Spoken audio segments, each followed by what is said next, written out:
you realize that people are not able to sit in there. I mean, when you empower a woman, then they have the confidence to walk out anytime they want to. In most cases, you've seen women being blamed for marriages that have crumbled down. But then again, today is a whole different affair. Probably people are taking it a little bit higher or a notch higher, in the sense that some, they will tell you, you know what, we don't even necessarily have to get married. How about we just have an agreement, you give me a baby and that's it. How about we have an agreement, give me that paper so I'm able to, reside in your country, and then after that we divorce comfortably and we make a deal and we all benefit and we all go our way. Just what is happening in marriage? So that's exactly what we'll be discussing this morning alongside Agnes Nonsizi, who's a publicist. That's a pretty much hard word to pronounce, but I hope I've done justice to it. And we also have CJ Artemo, who's a life coach. And I'll start off by asking Nonsizi, allow me to break the rules. No problem. Say met before. We're allowed. Is marriage in existence at all? Yes, it is. It is. It is. I think with anything, and especially now, like from a journalistic perspective, right? They say that when the dog bites the man, that's not news. That's not news, yeah. When the man bites the dog, that's news. So you'll most probably hear more about the things that are going wrong than the things that are going right. Mm-hmm. And it will create the perception that nothing is going right. Mm-hmm. You'll not hear anybody celebrating people who have been married for 40 years and it's blissful. You'll not hear people who are talking about people who treat each other with respect. Mm-hmm. But if something happens to, and especially those who are in the public, for example, they break up today, it trends. So it gives this perception and this notion that things are not working, mostly because of what is focused on. But there are a lot of people out there who are working it out. Just how many of these are in existence today? Very many. Yes. Wow. All right. Okay. Tell me more. What you look for is what you get. Okay. And I would concur with Atemo, because especially, I don't know why media has a way of broadcasting, unfortunately, the negatives. Okay. Aliachwa, the wife went, Yeah. But if you get into marriage with the right perspective, and it's not easy, my friend, you and your siblings fight. You and your mother, they're partners, they're siblings who don't look at each other eye to eye. Right. Why would you think that this person who you're not related, it will be a walk down? It's so easy. So it's not, but we get in already because of what is going around. You get in with the wrong mentality. All right. You get in with, if this is hard, I want to go. We have options. Right. We have options. I'm glad that you say you get in with the mentality of what is going around. So in a way, that is an acknowledgement that there is a problem because within this marriage is being broadcasted. Marriages have always had problems since ages. Even if you go back to the Bible, Kwani, when David was doing whatever he was doing, with what I'm saying, killing Uriah and all those. Yes. It's always because if you chunguza even Adam and Eve, probably they had issues. All right. Yeah. Okay. So with the issues, what makes it difference? The difference, or what makes it different today, that we're not able to, stand with the issues that were there back then, and hold this setup together. What makes it different that we are all excited nowadays as media to speak about the negatives as opposed to the positives? I mean, isn't it because that's exactly what we are being treated to? Well, I love saying this, that the older generation loved to repair things. Okay. This generation loves to replace things. All right. If it is not working, if it is broken, we replace. With them, they would stick with the same car, stick with the same radio, stick with the same shoe, go and find a cobbler who will keep on fixing the sole. They had a mentality of fixing things. Like, problems were not the end of anything. We are very hooked to convenience. And we have this picture of perfection, which mostly is very idealistic. It doesn't exist. So we're in the pursuit of something that does not exist. All right. Probably again because we're exposed to much more.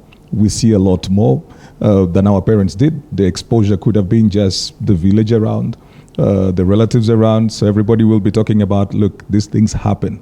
And they did not feel like it was odd for them to have issues in the family. So they had the communal support.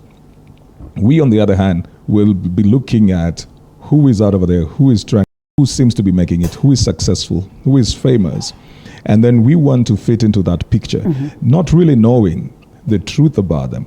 As we keep on trying to pursue this perfection, we find that it is a mirage. So we keep replacing. If I date somebody and I find that they're not doing one thing right, I leave them. Because in my mind, there is somebody that exists that I'm trying to meet. That has made us become very intolerant to imperfection. All right. You know, he's a life coach, and I'll come back with this question to him. What would he tell me today if things are not working well? What would he tell me today if I am battered every day? What would he tell me today if he is cheating on me? Would he tell me that, you know what, do not focus on replacing, focus on repairing? Would you tell me the same thing? Well, before you answer that, let's come to Nonsizi. And he acknowledges that, you know, back then there was that societal support, existence, and, you know, it was more or less like a societal affair. Today, even in how we're living in our very own flats, estates, how many of the people that stay around you do you know? Probably you could be knowing them, because I know Nonsizi as a talkative person, or some of them would be knowing her because, well, she is a public figure. But just how genuine are we when it comes to that aspect of saying that, you know, there's that societal aspect, communal approach towards addressing issues. And in most cases, you'd find that you die in your own home with your own issues. Nobody to run to, nobody to advise you on how you can repair this. Well, it's because nowadays we mind our own business. You know, I'm like, where kila mtu ako na mashida zake. But again, if you're a parent, you have to know your neighbors. Yes. It is necessary. That's for sure. Is, you know, there are things that come automatically because, like, hey, if your child go knock into the neighbor's door with a bicycle, you have to, But to add that, it's because the same thing, you have to be very careful when sharing marital problems. Not everybody, because not everybody has the same approach as you. Majority of the people, they will give you options of, and why don't you leave him? So okay, so stable, so you're earning your own money. Why are you with him in the first place? We are not for marriage. Majority are not for marriage works, and I can say that they are for replacing, as opposed to both of you sitting down and saying, okay, where is the problem? And this is what I've learned with time. You will never get anybody who is 100%, but is the 80% working? All right. Great. Can you live with the 20% that is not working? Okay. You get what I'm saying? Because it's about compromise. How far can you compromise? What can you sacrifice without also losing yourself in the process? So yeah, that's it. You don't go sharing, and especially, and you know, in your early years in marriage, you share your problem with people, and then you're like, oh, and how did this get here? So you have to be very, very careful who you go to, because one thing, are you on the same? Do you want it to work, or are you going to someone who is giving you options of out all the time? Okay, and so allow me to call you Mr. Life Coach. So today, I come to you and I tell you all that I have complained about. Would you tell me, try and repair this? Well, you know, every situation must be isolated. There's no blanket advice to anything that is marital or relational. And even different families or different couples will have to have different prescriptions to their issues. Because you have to also find out what are the underlying issues. The underlying issues in one couple may be different from the other. Why people act in a certain way in one relationship may be different from the other. You got to go back to what exactly makes these people act the way they're acting. Generally, if I sit down with a couple that has had, of course, violence is something else. That's when we will always say, look, be safe. But violence was there back then. That our mothers would tell you that, well, that's when you get to gauge whether he loves you or not. Well, well, you see, now we have a cultural shift as well to it.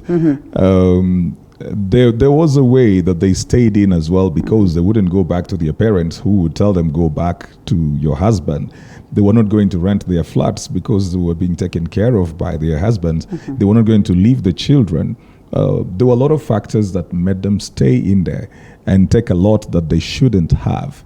The thing is that whereas we cannot throw away everything that was in that generation, we cannot take everything that was in that generation as well. Right. So we cannot take abuse from it. But when a couple has had an issue and you want to deal with this, I think the first thing to establish is, what do they want? If they want to work it out, you can always find a way to work it out. If they don't want to work it out, no matter how many times you sit down, discuss, dissect, diagnose, you are going nowhere. Right. So it's always very important to establish from the very beginning. Nonsense said, is the 80% worth it? If you think it is worth, then can we work it? Can we try and salvage what works in this relationship as we fix the things that don't work? And can we look at what cannot be fixed? Because some things are not going to change. You're not going to change somebody completely. There are certain things that you'll just have to make up your mind and say, okay, I think I will live with that. So we have to look at the things that you are willing to compromise on, whether those things are putting you at risk or those things are compromising your values as well. It has got to be each relationship very differently. All right. I don't know whether this is an undoing of the media from what we started by saying that, it's about the media painting it all dark and all blur for that matter. But Nonsizi, you speak about 80% that works. I do not know whether you have had a chance to speak to people around to just do your own simple special analysis and establish whether there's 80% that works in the current generation. Let's talk about the contemporary marriage with the cultural changes that you speak about, with the changes that we witness today, with the fact that sometimes you want to appear as though you're good in society, that is all perfect, and you cover up a lot of things. Do you realize that there are many people who are in that setup of marriage acting like it's all good, but in real sense it's not even 30% good? First of all, when you're getting married for you and your partner, not for the world. I don't care about people, because they're the same. They want information, and the minute this generation will realize that, the moment you realize, hey, at the end of the day, it's me who is gonna get back to the house with this person, that's when you start. Breathe in, breathe out. Pause it right there. Let's be honest, let's be genuine, let's be real.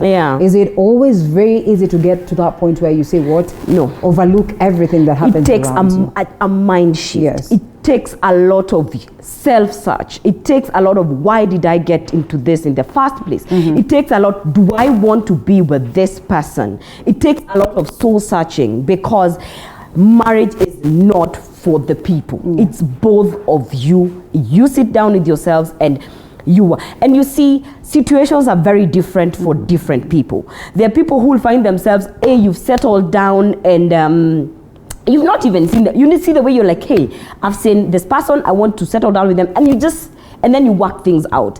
And again, there are those people who will do the right things, going down to church and doing everything, then it doesn't work. People are different, and that's why first of all, you have to look for the information in the right places. You have to be with people who are on the same journey with you. So are you together? And you started with saying marriage for convenience. People want to be married because I don't want to be poor, and I'm going to marry into a rich family. And it's okay. You see, by the time you're getting into it, if your goal is that, please can you live with the repercussions of that? Okay. Yeah? It's boiled down to individual, because the people who do that intentionally, I want to get a visa. Okay. But you're forgetting, once you lock yourself into the house with that person, the visa then gone. It's not going to matter. Right. Yani, let me tell you, marriage is so complicated, and not it's a lifetime decision, my friend. You will see this face every morning. Right. Yeah. I know, right? It's ugly. It has its beauty side, and also it has its own special challenges that needs a lot of maturity. And and this is something that I've always wanted to ask. I don't think you should settle down in your early ages. I don't know. I don't think. Let's talk that. Let's talk that. And you know, yes. I don't know. I feel like I don't even know what early ages would mean then. And speaking of which, when we're talking about settling down, you know, during your early ages, there's also that fear of, well, nikichelewa kidogo pia, kuna vile I will not get the real deal. Heri uchelewa, is it? Mimi afadhali nipate and I get the good deal as opposed to kuchelewa. And sometimes the women have so much. That is the question now. Tell us, Mr. Life Coach, what? Nonsense usiharibu sasa. 50, yeah, you know. I don't know why Nonsense took over the show. But generally, for me, my philosophy is that it's not the age, it's the stage. It's the stage. You could be 22, but you had to mature faster. Probably because of circumstances. Maybe your parents died or they just went away, or you had to grow up with certain relatives. What is this thing that brings maturity? Let's ask that in the first place. Because I can tell you for free, what I was at 22 is totally different from what I am today. What I was at 26 is totally different from what I am today. And I just don't know whether it's the things that I have experienced, it's the age, or just what exactly? Experiences, responsibilities, the ability to gather information and apply that information correctly.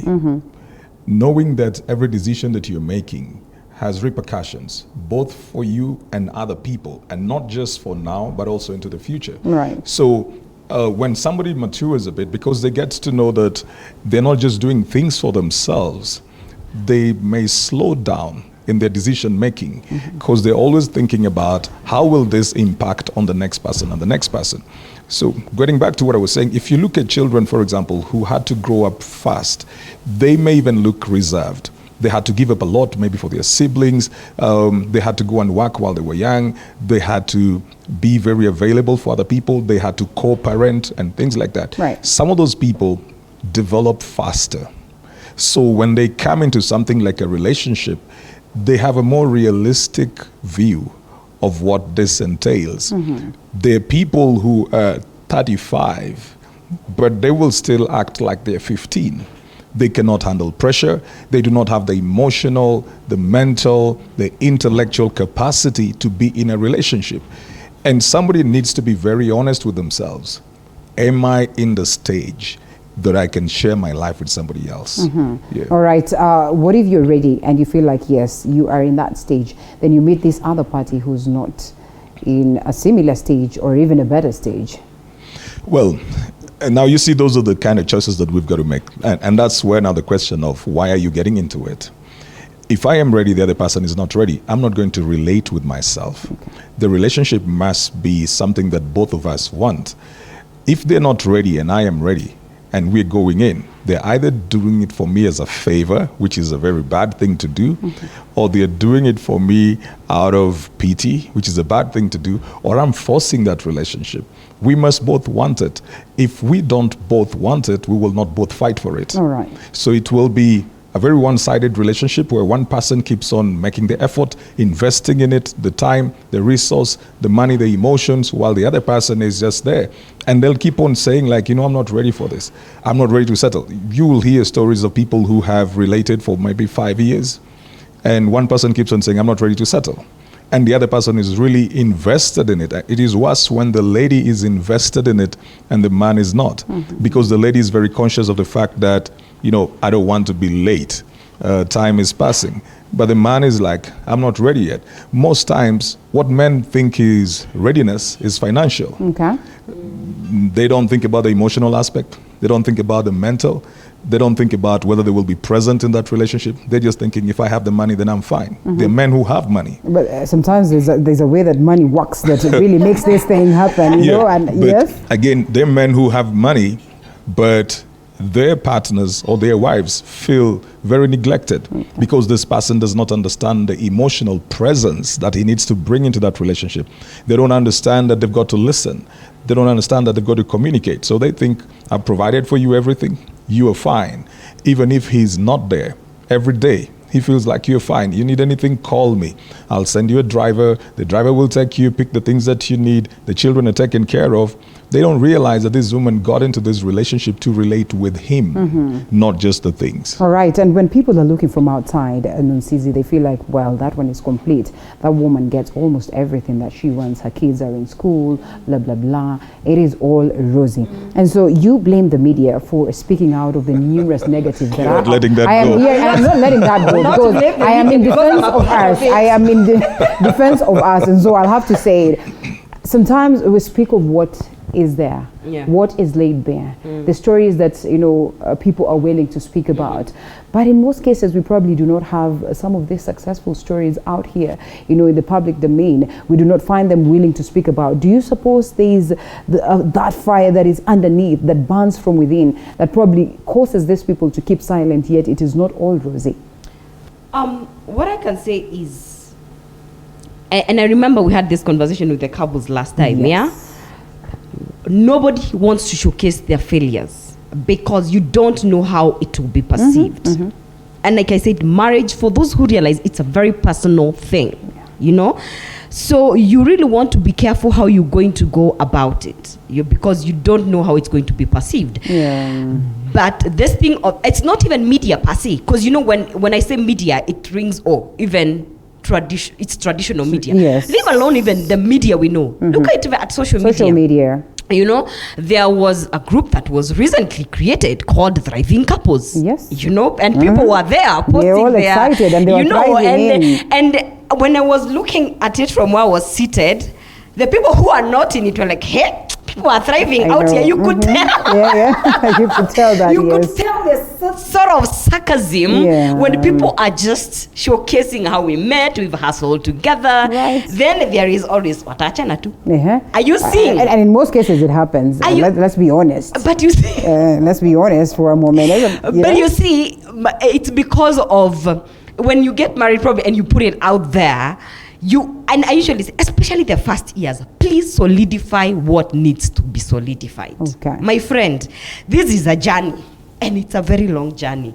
I have a friend of mine called Viola, and she tells me, forever is a long time. Forever is quite a long time, It's not at today. It's not even definite. No, anyway. It's forever. So solidify first what needs to be solidified before you come out here. And if you're to tell them success stories, let's also talk about the failures, because what we have seen, and I don't have a problem with the hashtags, marriage works for sure it does. If you want it to work, it works. But can we give the nitty-gritties? Can we say the work that is put in there? Let's give a scenario of what it is like. It's figuring out you have a communication problem. Like I said, it's also figuring out inner self of what I want, and sometimes you figure it out when you're already in there. You don't. It takes a lot of sitting down with yourself and saying, I could also be the problem. I could also be the problem. So it needs a lot of maturity. It needs someone who is very willing to grow, to change, and even the other person is realizing, hey, by then Linda is changing. Are we on the same wavelength? Because we've seen scenarios where we have grown, I've left you behind. Then we are not on the same wavelength. So I'll have to leave you behind. All right, Temo, you want to say something? As she talks about the thing of we need to see the other side of the marriage as well. People have, they've got this provision for you to fail in business. They've got provision for you to fail in careers. You can move from one job to the other, get sacked and something. There's no stigma to that.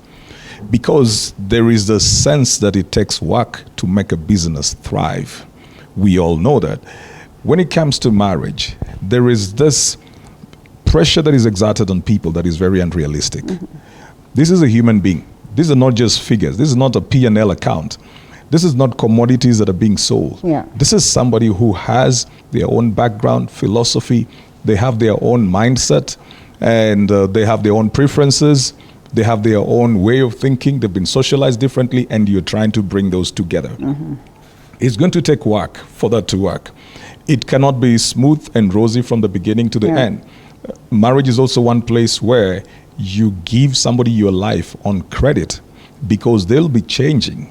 You're meeting them at 25, and you have committed at 25 that you're going to live with this person forever. You don't even know who you will be at 45. You don't know how you will be acting at 35. You cannot control who this person is going to be at that particular point, but you have committed to this. So you'll be meeting the changes, the struggles, the strains, the things that you never thought would happen, and you have to navigate around there and still keep the commitment. We have to permit people in marriage to go through whatever they're going through, because that commitment was done on credit.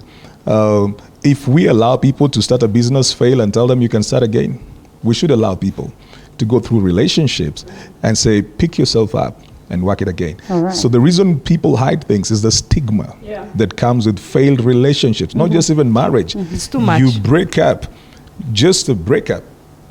It's all over the place. Right. Like they couldn't make it, So people will pull down photos on social media. They will hide. They will get off social media because they cannot handle the fact that their relationship did not work. Do you realize that times are changing and we're getting to that point where, stigma is a game of the pressed, that today if I break up with so-and-so, I am the one who's actually dishing out this information, as opposed to back then when it would be about gossip and hearsay and all that. It's like they've broken up. It's not so. No one is telling you the truth. Well, sometimes it takes a while before people come out to speak, but eventually they speak out.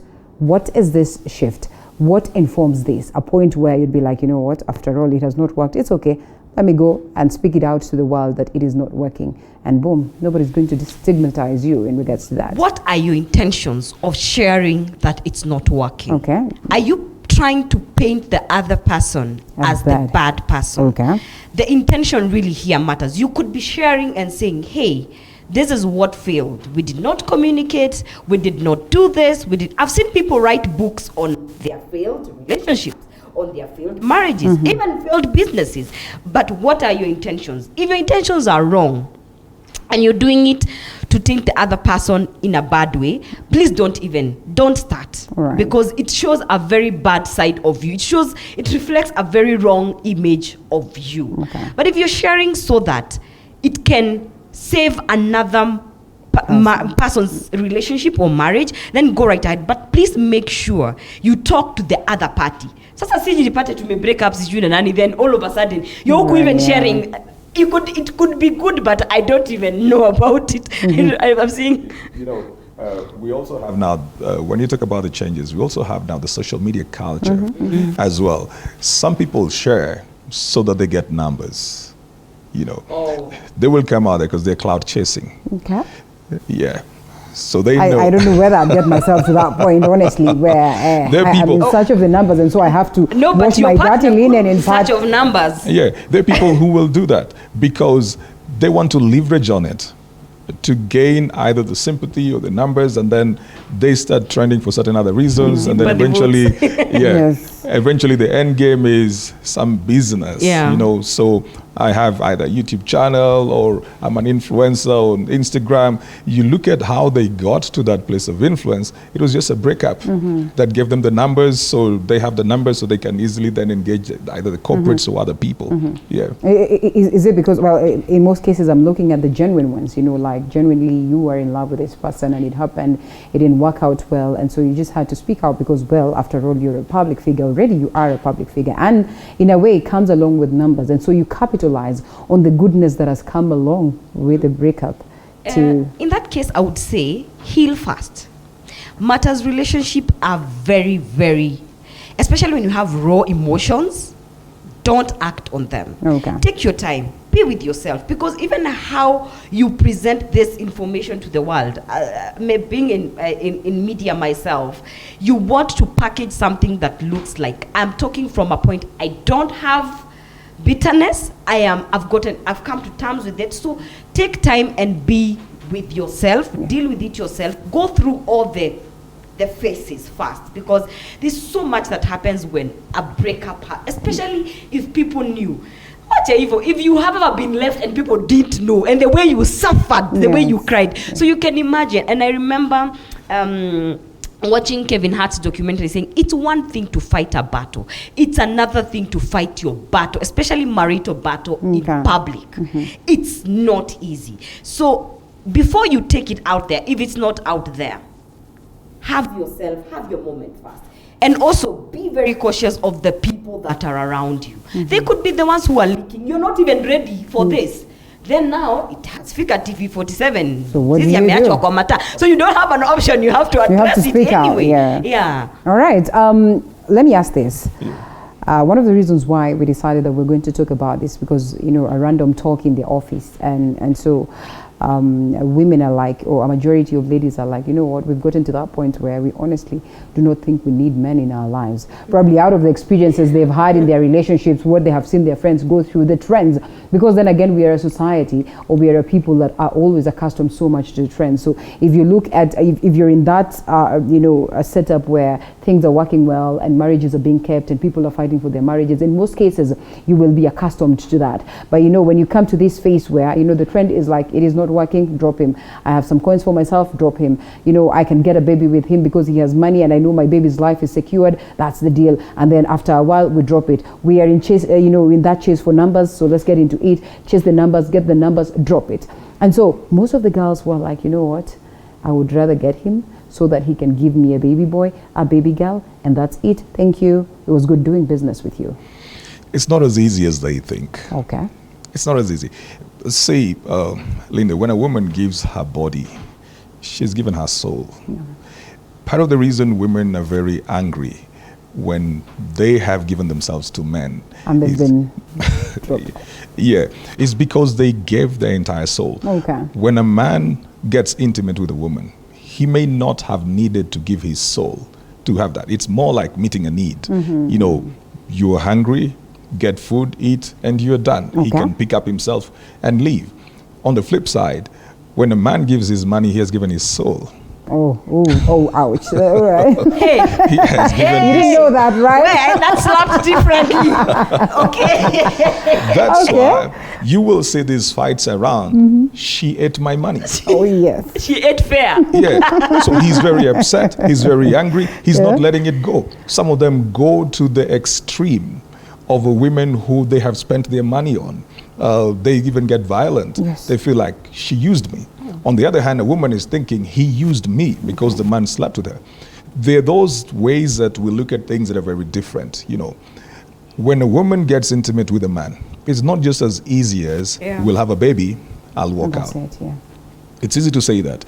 You'll realize that you have connected with this person in a certain way. There will be a subtle expectation that this guy needs to be involved. I see people who say, I just want a baby, and then I'll be fine. Later on, you hear them complain. The man didn't even come to the hospital to see the baby. The man is not supporting. The guy is thinking, you just wanted a baby, and then you wanted to go. So there's still this subtle expectation that they will have, because a woman is created to be loved.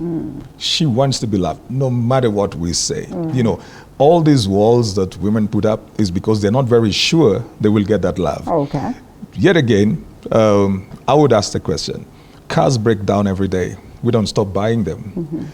There are accidents every day. We don't stop traveling. In the very same hospital, somebody's going to deliver a baby, somebody dies right there. Why is it different when it comes to relationship? Okay. Just because somebody else has failed does not mean I shouldn't get in. Even if yours will last for 5 years, there'll be some experience in there.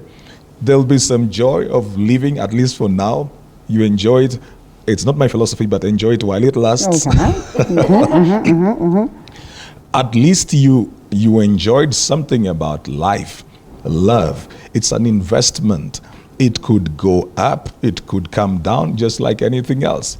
It's an investment. It's a risk. But we shouldn't stop doing that just because we feel like somebody else's did not work. All right. Well, you get to experience that, a couple of heartbreaks, then you get used to that, and then you're like, all right, well, enjoy it while it lasts. You get used to it. You know how to look out for the red flags. Yeah.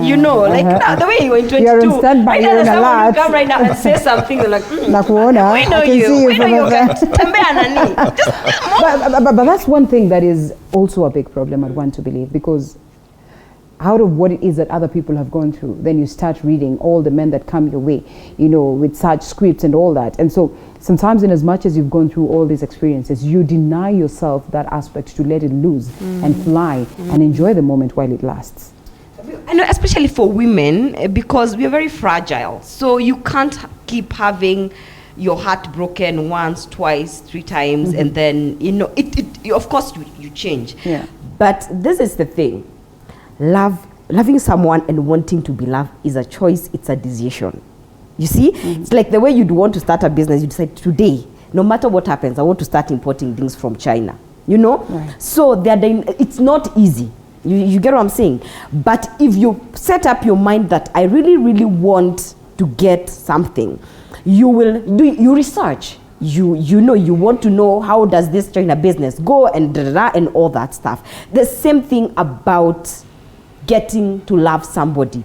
You get to, you know, seek the right information, get to know, like I said, seek the right information. And it's so funny because what you consume sometimes tends to affect us a lot. If you're in an environment of negativity all the time, you know, because the people who are very negative, the people who talk about alikuwa mbaya sana, but there was nothing ever that person did that was it could be a deal breaker. Yes, he did something that was outrageous, you know. And I've met even businesses, you break up with your business partner, and I've had this because I've had that experience. This person alikuacha kwa mataa, alikuacha na deni, but you have this one thing. This person was very hardworking. Why not? Let's focus on the positives. Okay. You know, let's focus on looking at people on their positive side and getting to understand, and why does Linda behave like this? You know, get to learn somebody. You could also be the one who will help them navigate. So let me tell you, ukiamua and you get that person and you want to die with them. I've seen people who have been cheated in marriages and they're like, it's okay, I'm sticking. Okay. Do you know why they stuck? It's for their own reasons. You know, what could be a deal breaker to me could not be someone else. Yeah, so let's have some positivity towards this thing. Me personally, I don't like loneliness. Okay. I know, right? Who? I mean, for as long as you've gotten to this point, you've tasted the sweetness of not being lonely.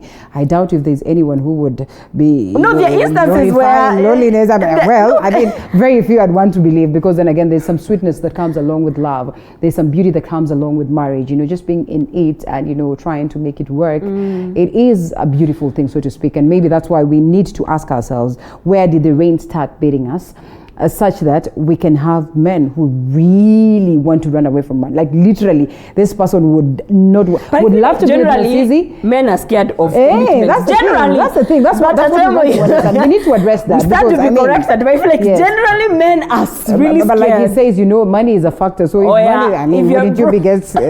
wouldn't you be scared, you know, for committing? Or people get scared of making commitment when they are not sure they will keep the commitment. We have to also understand that most men are not prepared to relate. Men are raised to go to work. And so they mostly look at their lives from the point of the job that they will have, the money that they will have. When a boy is growing up, he's not mostly taught how to treat his wife. Okay. He's not talked to about how to relate with girls, because maybe the father is supposed to do that, or the uncles, but they're also very busy out there. Then sometimes they find those kind of talks to be very weird. They don't know how to initiate that kind of talk. So this boy will grow up going out to play football, going out to play gun games with other kids. They jump over the trees, jump down the floods. They're always doing dangerous things out there. They fall, they get hurt, they say, that's a boy. That's how a boy is supposed to be. On the other hand, the girl is being domesticated. You bring these two people together at 28.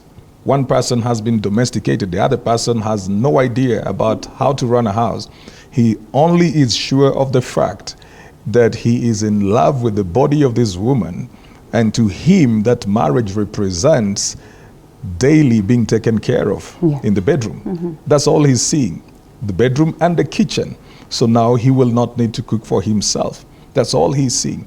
He doesn't understand the other dynamics and the intricacies around this relationship, which is the communication, staying in here, talking through things, listening, coming in time, being with the kids. He doesn't understand most of those things because he has not been trained to do that.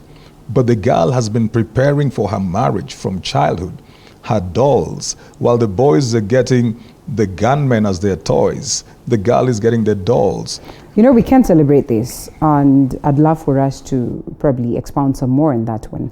And I'd ask this question, is it the reason why, and correct me if I'm wrong, even though I know I am not wrong, because statistically it has been proven, one, it has been declared that the homes are not safe spaces for women anymore. Is it because the men were so much into the gun games, so that now it is always in there to box the women? Two, the fact that nowadays men have run away from responsibility totally. You find that the woman is literally holding the house, provision, security, care of the children and everything. And the men are comfortable in that. Linda, nobody is born responsible. Responsibility is something people are trained into. Okay. If we don't train the boys to be responsible, they will not be. They won't be. And that's why I was talking about the domestication of the lady already. They're taught how to be responsible. Wash the clothes, help your brother, get the things from off the sink. You're a girl, you cannot wake up at this time, you can't do this. So this girl gets to understand that she needs to be responsible. The boy will wake up, leave the room, they'll say, that's a boy, boys are like that. He will wear the same shirt 4 days, 5 days down the line, it's not washed. Guys are like, well, men are like that. What is happening to this boy is he's not learning responsibility. He can get away with a lot of things. And then most of the time, because their fathers are not there, so they're dealing with their mothers, who probably then will pamper them, will give them the motherly love. He comes into this situation of a relationship or marriage. He's now expected to be a man. Number one, he does not know the template of manhood. He has not seen anybody display that. So he doesn't know what to fit into as an image of manhood. He begins feeling very threatened because he has a woman who holds him responsible. This is now not his mother. This is his wife. So this woman is not going to mother him. Over here, she expects leadership from him. She expects direction. She expects answers. You're late. Where are you coming from? Right. Where is the money? You earned your money. We were supposed to do this. How come you did not do what we agreed? Why did you take the loan? Why did you need another car? He has to be responsible. He's on the spot. He's not used to being in that position. The easiest thing for him to do is to run away. After all, marriage has to continue. So if they've gotten themselves into that, they have to figure it out all together. Do you suppose then that the society has been unfair to the girls or to the boys now that they have not been trained in a way that they should grow? You see, it's an individual thing. Like today, I have a son. I have to make sure that I do not want him to be like that, because I know if you know, you do better. Mostly people who, like, if you find out men who are like that, probably their parents were just, and you see, nobody can blame parenting. Parenting comes, it doesn't have a manual, and you don't know. For sure, if there's one thing. Are you disagreeing to that? Well, I'll reserve my comments. You cannot reserve your comments. You have to tell us the comments. Okay. Like, yes.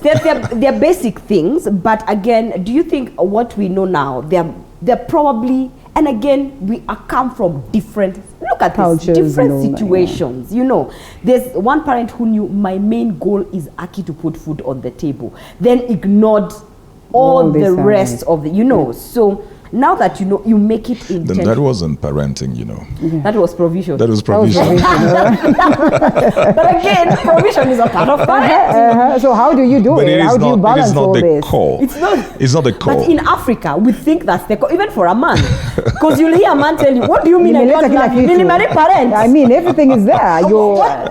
We've got to understand and appreciate the fact that parenting is it's the journey of imparting values. Yeah. In these people.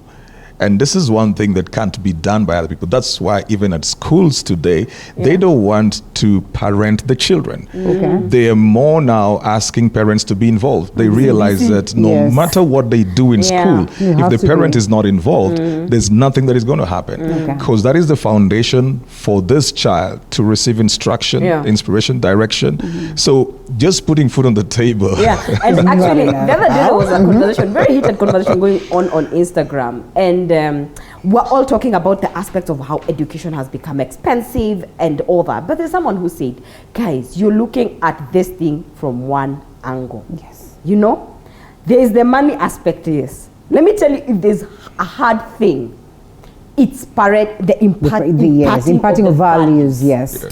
Because where are you getting the values yourselves? Like, you don't even, some of us did not know. You have to be very intelligent. You have to buy books. You have to look for people like in pages and all that. You know, because as we operated the hard way, my friend, why are you crying? Go to away, go. And sometimes I think maybe we need to go back to that. Honestly, sometimes it's that feeling that we probably need to go back to that.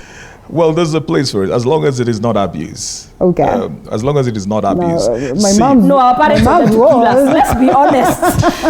See, what we have done as well is we have moved away from how we were parented. And we have taken it to the other pendulum, which is generally what happens to most people. If you've come from poverty, so you want to have this extreme prosperity or whatever, wealth. So if you've come from abuse, then you want to go into this place that does not exist. We have given our kids everything we didn't have and then denied them whatever we were given. Okay. And so we are now facing the repercussions of denying them the foundations that we were given. And so these kids will have to raise their own children the way our parents raised us. So it's a cycle. So it becomes a cycle. All right. In this cycle, how then do we restore the glory of marriage? Because then in unison, I don't know whether I'm part of that. We have kuzungumza, lakini kama ningekuwa na uwezo wa kuzungumza, ndugu zangu nisingelikuwa upande mmoja na nyinyi. How do we restore it? How do we get to that point where we tell the world that it's not as ugly as it looks? Where we tell the world that you don't necessarily have to be there for convenience, that you don't necessarily have to make it like it's more of a business deal and everything. That marriage is indeed a serious thing, a beautiful thing, a good thing, and it works. They're not treasures that are found on the surface. You got to dig to find gold, diamond. You've got to dig to find oil. With every beautiful thing, there will be dirt around it. Yeah. You just have to go past the dirt and find the beauty in it. The adage says that if you love the rose, you put up with the thorns as well.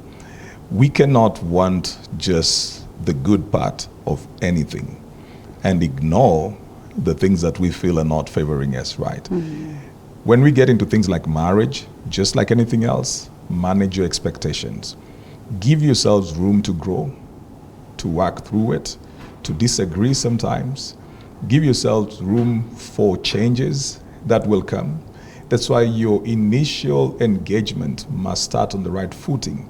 Marriage, Linda, is not just a feeling, it's a commitment. You choose every day to go back to the same person. There are people who may need your attention. There are people who may appreciate you even the more. There are people who may feel like you're the best thing that they've ever met. But you choose to go back to the person that you made a commitment to. All right. It's never greener on the other side. So why don't you stick here and try your level best? What are your grass? As we call it. Or what are your grass? So I would agree totally with what Atemo said. But one thing I've come to realize, first of all, deal with yourself. And understand yourself so well. Some of the marriages is because of some of the childhood traumas, that happened to you, and you carry them on. So it needs a lot of being very, very, very self-conscious. Understand yourself so well. Who are you? If someone stops you on the road right now and asks you, who are you? What are your values? What do you want in that man that you're committing your life to? And let it be for the right reasons, because most of the time, and I've seen it, so you ask someone, so even if you leave this man, what do you want? I just wanted to go where? What do you want after that? Do you see? So it's making sure that you know who you are as a person. Deal with yourself. If there are people who have inner issues, it's us, because in Africa we don't deal with things. We are on, I don't know, we just keep moving. They catch up with you later. All right. I am in a way convinced that indeed there's always room for, working things out. And so one of the core values, even as we run some of these programs, is for us to allow ourselves that chance to learn. And I would want to believe that this morning we've equally learned. You can go out there and make it work. If it worked back then for others, it has worked for many other people. And it's still going to work. Why don't you try your level best and make it work? But as the life coach would say then, it is important that you love yourself enough to know that when it gets to that level where it's violent, you need to get time out and figure out what it is that you want to take as a direction. Importantly, learn yourself. Know yourself, as Nonsizi would put it. I think someone has told me this a couple of times. You have to know you so that when this person comes in, they will gel into you. Not necessarily you editing them into what you want them to be, but they will gel into you. You will equally gel into them and becomes easy. It was good having you this morning, ladies and gentlemen. CJ Atemo, life coach, and Agnes Nonsizi, publicist. We look forward to have more and more of these conversations, even as, of course, many have argued that there are a lot of uncertainties in the society, in life. But what's important is that if you keep talking about them, then therein lies the answers. Thank you so much for the feedback also. Time might not allow us to go through the same, but we say asante sana as we look forward to see you again tomorrow. My name is Linda Lela. Since morning up until now, it's a wrap. Thank you.